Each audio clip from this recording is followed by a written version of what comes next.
Halo guys, welcome to my video. Pembahasan kali ini masih seputar tentang apa yang aku alamin. Tidak lain dan tidak bukan yaitu tentang anak rantau. Dan judulnya adalah merantau sama dengan privilege. Aku mau bahas dulu arti dari privilege itu sendiri. Privilege itu bisa disebut sebagai keistimewaan atau keuntungan yang dimiliki seseorang yang belum tentu dimiliki oleh orang lain.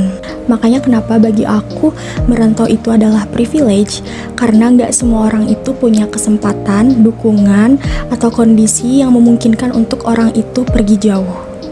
Aku mau sedikit cerita. Dulu pas aku masih sekolah dan masih tinggal bersama orang tua, aku bisa disebut sebagai anak yang agak sedikit strict.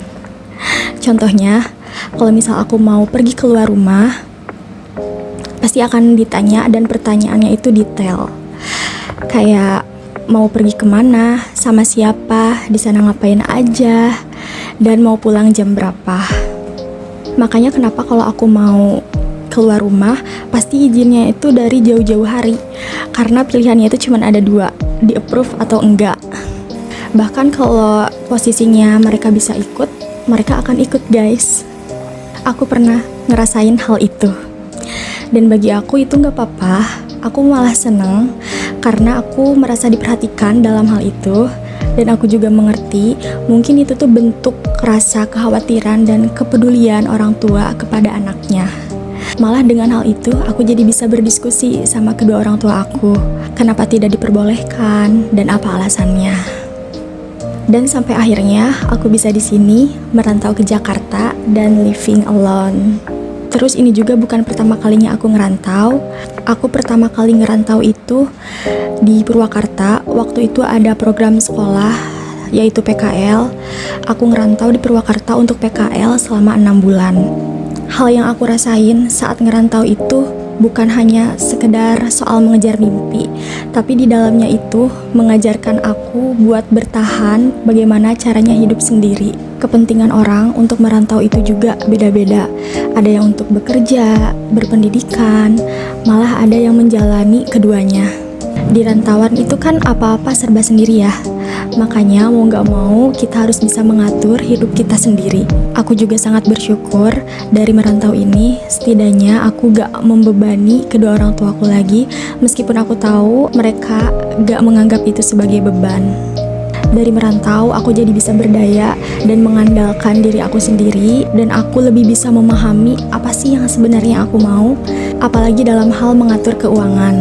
Karena pasti setiap bulannya itu ada aja yang harus dikeluarin, entah itu bayar kos, kebutuhan hidup, dan lainnya. Terus ketika ada problem solving, aku juga jadi tahu nih gimana cara mengatasinya. Karena sepengalaman aku sebagai anak rantau, nantinya akan banyak situasi yang dimana kita dihadapkan sama suatu kondisi yang mungkin kita juga nggak mau ada di dalamnya. Tapi karena itu kita dipaksa untuk berpikir lebih dewasa, lebih sabar, lebih kuat dalam menjalani hari-harinya. Semua pengalaman itu gak aku dapatkan pas aku masih tinggal di rumah dan masih dalam naungan orang tua. Karena gak dapat dipungkiri juga, ketika kita hidup sendiri alias mandiri, kita itu akan lebih banyak mendapatkan exposure.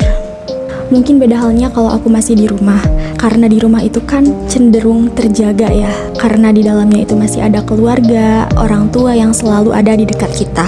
Kalau di rantau itu ya yang jaga diri kita sendiri. Makanya kenapa kita harus menjaga kepercayaan orang tua yang telah diberikan kepada kita dan telah mengizinkan kita untuk pergi merantau.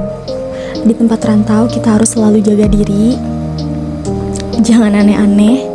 Jangan sampai mengecewakan kepercayaan orang tua. Tentunya untuk selalu jaga diri itu bukan hanya untuk anak rantau aja ya. Tapi ini bisa jadi pengingat untuk kita semuanya. Kalau jaga diri itu harus mau dimanapun itu kita berada. Jadi guys, inti dari video ini, kalau kalian punya kesempatan untuk merantau, take it. Nggak harus selamanya. Setidaknya sekali dalam seumur hidup kalian harus merasakan. Video ini cukup sampai di sini dulu. Terima kasih yang udah nonton sampai akhir. See you di next video. Bye-bye.